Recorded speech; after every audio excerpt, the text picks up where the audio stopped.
আলমের। হাসনাত আব্দুল্লাহর পর এবার রাষ্ট্রপতি মোহাম্মদ শাহাবুদ্দিনকে অপসারণ সহ 5 দাবি জানিয়েছেন বৈষম্য বিরোধী ছাত্র আন্দোলনের অন্যতম সমন্বয়ক সার্জিস আলম। বৃহস্পতিবার রাতে সামাজিক যোগাযোগ মাধ্যম ফেসবুকে এক পোস্টে তিনি এসব দাবি জানান। এতে সার্জিস আলম লিখেন, আওয়ামী লীগের বিচার নিশ্চিতকরণ, দ্রুত সংবিধান গঠন, আওয়ামী দুর্নীতিবাজ আমলাদের পরিবর্তন, হাসিনার আমলে করা সকল অবৈধ চুক্তি বাতিল এবং চুপুকে অনতিবিলম্বে রাষ্ট্রপতি পদ থেকে অপসারণ করতে হবে। এর আগে দুপুরে রাষ্ট্রপতির অপসারণ চেয়ে একই ধরনের লেখা ফেসবুকে পোস্ট করেন বৈষম্য বিরোধী ছাত্র আন্দোলনের আরেক সমন্বয়ক হাসনাত আব্দুল্লাহ। আন্দোলনের মুখে গত 5 আগস্ট প্রধানমন্ত্রী পদ থেকে পদত্যাগ করে দেশ ছাড়েন শেখ হাসিনা। এরপর মন্ত্রিসভা বিলুপ্ত করেন রাষ্ট্রপতি মোহাম্মদ শাহাবুদ্দিন। গঠিত হয় অন্তর্বর্তীকালীন সরকার। এরপর থেকে প্রশাসনে বিভিন্ন পর্যায়ে রদবদল চলছে।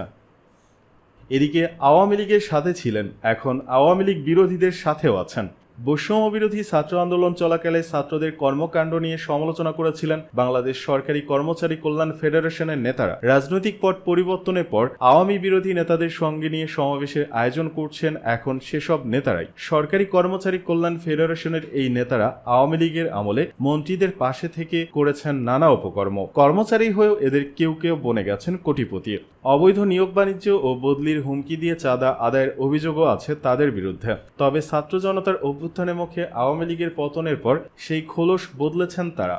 আওয়ামী বিরোধী নেতাদের অতিথি করে সভা সমাবেশ ডেকে অন্তর্বর্তীকালীন সরকারের সুনজর পেতে তৎপর হচ্ছেন। 5 অক্টোবর বাংলাদেশ সরকারি কর্মচারী দাবি আদায় ঐক্য পরিষদ ব্যানারে চট্টগ্রাম বিভাগীয় প্রতিনিধি সমাবেশ করার ঘোষণা দেওয়া হয়েছে। সেখানে অতিথি হিসেবে প্রচার করা হচ্ছে নাগরিক ঐক্যের সভাপতি মাহমুদুর রহমান মান্না ও গণসংহতি আন্দোলনের প্রধান সমন্বয়কারী জোনায়েদ সাকির নাম। অথচ এই সংগঠনের পেছনে রয়েছে আওয়ামী লীগের লেজুর ভিত্তি করা কর্মচারীরা। আওয়ামী আমলে এই দাবি আদায় ঐক্য পরিষদের নেতারাই মূলত কর্মচারী কল্যাণ ফেডারেশনে ছিলেন। বিভাগীয় সমাবেশটি করতে চট্টগ্রাম জেলা শিল্পকলা একাডেমির অডিটোরিয়াম বরাদ্দের জন্য আবেদন করেছেন বাংলাদেশ সরকারি কর্মচারী কল্যাণ ফেডারেশন চট্টগ্রাম জেলা শাখার সাধারণ সম্পাদক এম আব্দুল বাতেন বিপ্লব। এই সংগঠনটি 17 জুলাই ছাত্র আন্দোলন চলাকালে আওয়ামী লীগের পক্ষে সাফাই গিয়ে বিবৃতি দিয়েছিল। সেখানে শিক্ষার্থীদের আন্দোলনের সমালোচনা করা হয়। এতে বলা হয়, চীন সফররত সংবাদ সম্মেলনের প্রধানমন্ত্রী কোটা প্রসঙ্গে বলেছেন, মুক্তিযোদ্ধারা কোটা পাবে না তো রাজাকারের নাতিপুতিরা কোটা পাবে। কথাটি বলার মাধ্যমে তিনি মুক্তিযোদ্ধাদের চেতনাকে সমুন্নত রেখেছেন। কিন্তু সেই বক্তব্য ঘিরে নেতিবাচক প্রচারণা ফেডারেশনের কাছে উদ্দেশ্যমূলক ও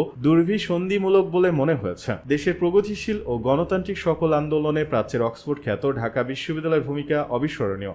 সেই ঐতিহ্যবাহী শিক্ষাঙ্গন থেকে রাজাকারের সমর্থনে স্লোগান ওঠা পুরো জাতিকে হতাশ ও বিস্মিত করেছে, যা তীব্র নিন্দা জানাচ্ছি।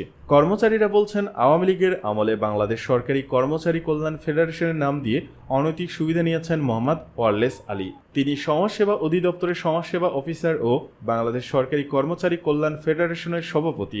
এই দলে আছেন প্রাথমিক শিক্ষা অধিদপ্তরের উচ্চমান সহকারী ও বাংলাদেশ সহকারী কর্মচারী ফেডারেশনের সাধারণ সম্পাদক খায়ের আহমেদ মজুমদার। চট্টগ্রামে পরিবার পরিকল্পনায় কর্মরত ও বাংলাদেশ সরকারি কর্মচারী কল্যাণ ফেডারেশন চট্টগ্রাম জেলার সভাপতি দবির উদ্দিন এবং বিআইডব্লিউটি এর কর্মরত আব্দুল বাতেন বিপ্লব। নাম প্রকাশে অনিচ্ছুক চট্টগ্রামের এক কর্মচারী বলেন, ওয়ারেস আলী ঢাকায় বিভিন্ন জায়গায় ফ্ল্যাট কিনেছেন। তার আয়ের উৎস কি? আওয়ামী লীগের আমলে তারা এসব করেছে। রাজনৈতিক প্রভাব ব্যবহার করে অনিয়ম দুর্নীতি করে অঢেল টাকা বানিয়েছে। তাদের দোসরেরা সারা দেশে আছে। তারা এখন নাম বদল করে সভা সমাবেশ করছে। সেখানে আওয়ামী বিরোধী জাতীয় নেতৃবৃন্দকে ঢাল হিসেবে ব্যবহার করা হচ্ছে। চট্টগ্রামেও এর ব্যতিক্রম হচ্ছে না। সাধারণ কর্মচারীরা এতে ক্ষিপ্ত হয়ে গেছেন। এ বিষয়ে জানতে চাইলে বাংলাদেশ সরকারি কর্মচারী কল্যাণ ফেডারেশন চট্টগ্রাম জেলা শাখার সাধারণ সম্পাদক এম আব্দুল বাতেন বিপ্লব বলেন, আমাদের দাবি আদায়ের জন্য সমাবেশ করছি। একজন গার্মেন্টস কর্মীর বেতন স্কেল 12,500 টাকা, অথচ আমাদের 8,200 টাকা। কতটা মানবেতর জীবনযাপন করতে হয় একবার ভেবে দেখুন। এখানে কোনো দলের এজেন্ডা বাস্তবায়ন করা হচ্ছে না। ছাত্র আন্দোলনে দেওয়া বিবৃতি প্রসঙ্গে বলেন, সেটি সংগঠনের বিবৃতি নয়, এটি সাধারণ সম্পাদক ও সভাপতি নিজেদের বিবৃতি দিয়েছিল। ব্যক্তির কোনো অপরাধের দায় সংগঠন নেবে না।